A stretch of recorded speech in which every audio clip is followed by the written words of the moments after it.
The following video is sponsored by Cygames. Try the game for free on Android, iOS or Steam. Download links are available in the video description. Hey guys, I greet you to another Shadowverse video on my channel. Today I want to show you a deck list that will be a pleasant surprise for some of you who have not been able to keep up with all the new cards, but instead have a lot of the standard expansion. The following DSHIFT RUNECRAFT deck is, with the exception of the Timeworn Mage Levi, completely built with standard cards and is nonetheless very successful. The exact same list was used at some events in Japan and is a proof how easily you can get good results even without keeping up with all the latest trends in Shadowverse. I guess most of you are familiar with DSHIFT decks, that's why I will just give you a super quick rundown over the basic game plan before we are switching to a few gameplay recordings which will show how to properly play it right now. DSHIFT decks are built around the name giving card Dimension Shift, which is a super expensive 18 play point card. It is unplayable early in the game, but the longer you have the card in your hand, the cheaper it will get. Playing the DSHIFT grants you an extra turn after the current one, and with 3 copies of it in your deck, you are looking forward to get the dream and 4 turns in a row. That is normally enough to win the game when you combine it with a strong spell boost follower Flame Destroyer, who is also getting cheaper over time. As expected, your basic strategy is therefore to play a bunch of spells that will spell boost your cards in hand, drawing you more cards and crush your opponent's board. It will take time to set up everything, so your first priority is to survive until you can play the DSHIFT. From this point on, it will be super easy for you. Besides the Flame Destroyer, you are only running the Levi and Merlin as followers in the deck. Both units are supporting you in your game plan, especially the Merlin is very crucial and also your only legendary in the whole build. That leads to a super cheap build, easy obtainable for beginners and all in all fun to play. How good it is performing we are now seeing in 2 games I recorded earlier. Here we go, starting against the Heavencraft player, and we have double Flame Destroyer in the starting end. I don't like that, to be honest. So we are just going for the Conjure Golem. We're starting the game, we're getting a DSHIFT. DSHIFT is better than the Flame Destroyer, to be honest. The Flame Destroyer, you can just get that down way faster than a DSHIFT. So starting with a DSHIFT is definitely fine. We have the insight here, drawing an additional card on the first turn, and also, of course, getting the DSHIFT down. We have Sorcery Cache, that we can spell boost the card in our hand 2 times, which is most likely just the DSHIFT, and we're also drawing an additional card. Opponent starting with the Sacred, so also getting the perfect start. We will then just drop a Conjure Golem here. You have a bit more power on the board. You can go for Magic Missile, hit him for 1 in the face, but maybe you want to use the Magic Missile later when there is a unit that you want to kill, like a small Falcon or like the Snake Priestess here. That is a good target for the Magic Missile. We got the Merlin, gonna use it then in 2 turns. Now let's see what we are drawing. Insight would be cool. Oh, there is the insight from the top. So we can play that. Get a snipe. Alright, so his unit is going down. We still have 1 on the board. He's the one that is evolving first, so need to be careful with that. But if he's not dropping something strong now, we can just play Sorcery Cache and the Snipe. It's just a black inscription, yeah, so a Sorcery Cache is potentially our play. Got a Snipe. We are definitely going for a Sorcery Cache. We're getting the DSHIFT down. So it's now at 11. We're drawing another DSHIFT. He has nothing to play on the board right now, so the Sacred is giving him more cards. I would say also using the Snipe with 1 in the face. Just that the DSHIFT is already at 10 then. We can play the Merlin, get more cards into our hand on the next turn. We can also play a Snipe alongside. So if he's dropping that has 5 life, we can still kill it, because Merlin is a 4/3 and the Snipe is dealing an additional 1 point of damage. Prism Priestess. Yeah, that is not strong enough. With the Prism Priestess he's getting a random counter amulet, so maybe he's playing Seraph. Maybe he's playing that. Anyway, we are just going for the Merlin here. Getting now a random spell with Spell Boost, which is another Wind Blast. We're evolving, getting another card into our hand. A revelation. Which is then a Fiery Chain. Death draws near. Well, this one is out. Snipe is also hitting the face. DSHIFT is then already down to 8, which is great. Second one is at 15. Right now we are just looking forward to see Flame Destroyer. Because without the Flame Destroyer, DSHIFT does not make any sense. It is not helping you if you get triple turns in and there is no finisher on your board side. Radiance Angel is healing back. The healing in this case doesn't matter, because when there is a Flame Destroyer on the board, we will kill him for sure. Evolving the Radiance Angel, he's killing the Merlin. But we have enough to just kill the unit, that's not a problem. Come. Wind Blast. Yeah, we can just, if we like, use one of the Wind Blasts here. We can use the Fire Chain. Potentially, we are just going for one Wind Blast. And we need to use this one, by the way. That's at...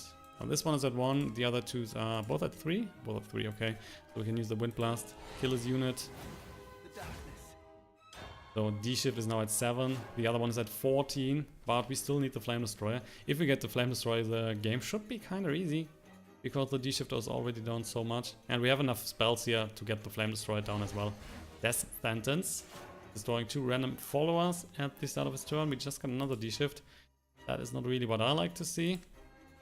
So how about we're just passing? So his amulet is getting broken. He's not killing anything. Oh, and he's also just passing. And Fate Sand is really good right now. Let's just draw 2 additional cards. Costing 5. It's a bit too expensive, but well, what can you do, right? Conjure Golem. It's another unit on the board. DSHIFT now at 5, at 12, and at 16. So if we get to the Flame Destroyer, by the way, I had too many cards in the hand, great. If he's getting to the Flame Destroyer, we are winning, but there's a Seraph. So that is now not too great. Do we need to play the DSHIFT already? Potentially yes, potentially yes. So we are getting enough turns, right? We have then 6 on the board. Yeah, that should be okay. Let's just go for the Merlin. This is your fate. We're getting an additional card here, Fire Chain, which is totally fine. Totally fine. We are dropping the DSHIFT, getting an additional turn here. We can evolve the Kaleidoscopic Golem to deal more damage, so he's getting 4 now on the face. He's at 16 then. We're getting an additional turn now. A glow. Alright, so we are just pushing the damage in. The Merlin here is making sure that we are getting our cards a bit cheaper, so the DSHIFT now costing 10, which means we are getting an additional turn after this one. And let me just check, so the next DSHIFT is costing 14. So can we do that? We should, normally we should. So let's see. We can only push 7, but there is still hope. Just need to get the DSHIFT down. Sorcery Cache. Is that too expensive? Is that too expensive? So he's down to 2 now. That's at 12. We're using the Sorcery Cache here to get the DSHIFT down to 9, if that's true. Yeah, so that's down to 9. We can play the Fate Sand here. Getting 2 additional cards. DSHIFT is at 8. Missile, hitting him for 1, and the Snipe then for another 1. And with that we are finished. I envy you. Game 2, facing Heavencraft again. Well, good. Snipe, Conjure Golem, Merlin. We're going second. I like that. I like that. Merlin is great for the start. Gives you so many cards into your hand. Yep, not doing anything on his first turn, which is also excellent. Snipe, Fate Sand, Magic Missile. Right now the Fate Sand would be the only card we can spell boost, though I don't think we want to use a Snipe before the face. We might want to use the Magic Missile, but to be honest, Conjure Golem is normally just better. This is Snow White. Okay, we are dropping the Conjure Golem then, but he's just killing this one. Because he's attacking and then double trading. He's getting another Princess Snow White on the board, and the Princess Snow White is getting the evolution, so he gets on a 2-3, and which is good enough against the Conjure Golem. But we can then on the other hand just use the Magic Missile and kill his unit. Minus whatever else he has on the board. A White Tiger. Okay, that might be a problem. Still Magic Missile. Inside, yeah, inside is great. Otherwise the only option would have been Snipe into the face, but to be honest, nah. So inside it will be. We're drawing one more card. Fiery Embrace. Fate Sand here at 2. So that means if we go for the Mage Levi, we can evolve next turn. We can kill his unit. We are getting the Crimson Sorcery that is hitting the face. And we can then also play the Fate's Hands here for super cheap. More or less free. I'm just a mage who's as old as dirt. You're done for. It's just like back in the old days. Just have to see if we're not getting too many cards. So that is 7. Yeah, that should be fine. So Crimson Sorcery face and the Fate Sand for 1. And the other Fate Sand for 0. So we had 8 cards then. And got a Flame Destroyer here. We already have a D-Shift in our hand. We can, if we like, go to the Merlin on the next turn. On the other hand, we also have some other decent stuff here. Oh man, I wanted to use the Glow. Damn you. So he's dropping a Grimnir as well. The Mage Levi is going down. And we just got another Merlin. Not bad, not bad. Getting a bit too much into the hand right now if we drop the Merlin, but well, doesn't matter, right? Doesn't matter. Let's see what we can find. Another D-Shift. So we will then use the Snipe here just for the face. We're evolving the Merlin, getting another card into our hand. But we already have more or less all the key cards in our hand, so that's fine. If we're now overdrawing, that's not that huge of a problem. We are spell boosting now the cards in our hand. The Merlin is still on the board. We have a 4-1. So let's see how our opponent is handling that one. With the Tribunal of Good and Evil, yeah, that's a good counter. And he's evolving, so that will be 6 into our feints. He is then pushing us down to 11. He needs to hurry, because the D-Shift is coming. So the Tiger is going down to probably the Fiery Embrace. The Wind Blast currently dealing 4 points of damage. And we could also play the Glow here on the Heavenly Hound. Might be better to just draw an additional card. Yeah, that is better. Just give him back that. Then we get a Conjure Golem here, which we can also play. So that's just another unit on the board. Plus the Embrace here is going down, and the Wind Blast is now at 6, so we could also just use the Wind Blast. But if we want to play more spells right now, it's better to just use the Snipe. And then play the Embrace for 0, so that's 2 spells. So the D-Shift is then down at 9, which means we can just play that if you like next turn. Flame Destroyer is currently at 4. D-Shift, the second one, is at 12. So all in all, that's a very good position to be in. And it should be enough then to win the game here. If he's not now dropping something huge. So that's great, which is healing him back to 20. It's kind of fine, I would say. Missile. Yeah, so we will wait a bit longer. Let's see, we're dropping the Merlin again.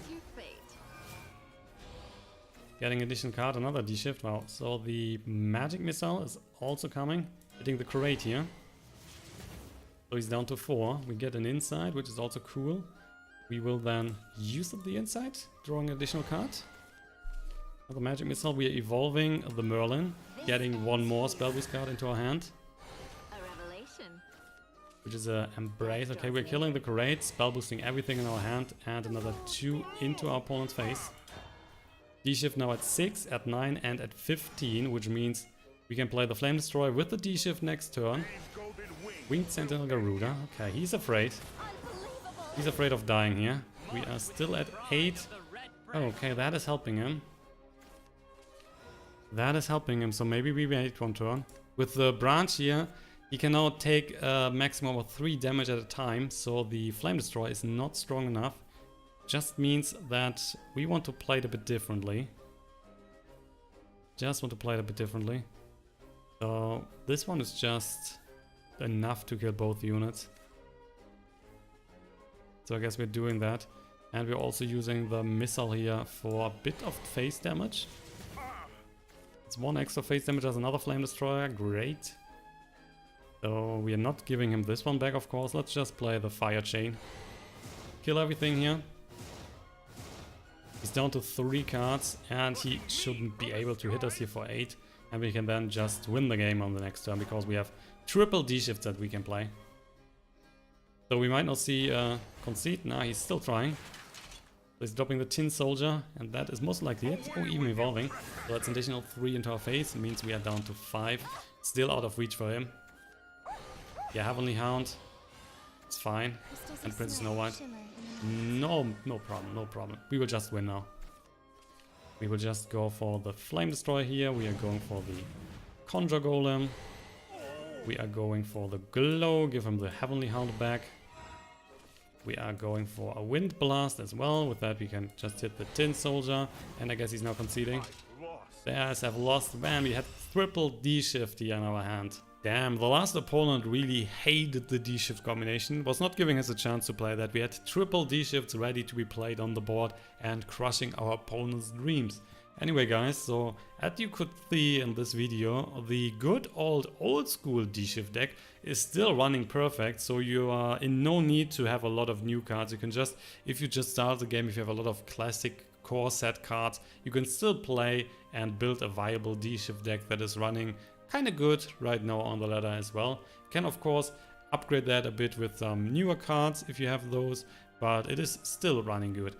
With that, we're at the end of today's episode. I hope you have enjoyed it. Hope you have learned a bit about D-shifted decks and how you play them.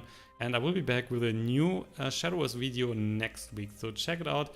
Keep an eye out on the channel. Subscribe if you like. And also don't forget to hit the like button. Would be very much appreciated. So see you then guys. And until next week. Bye bye.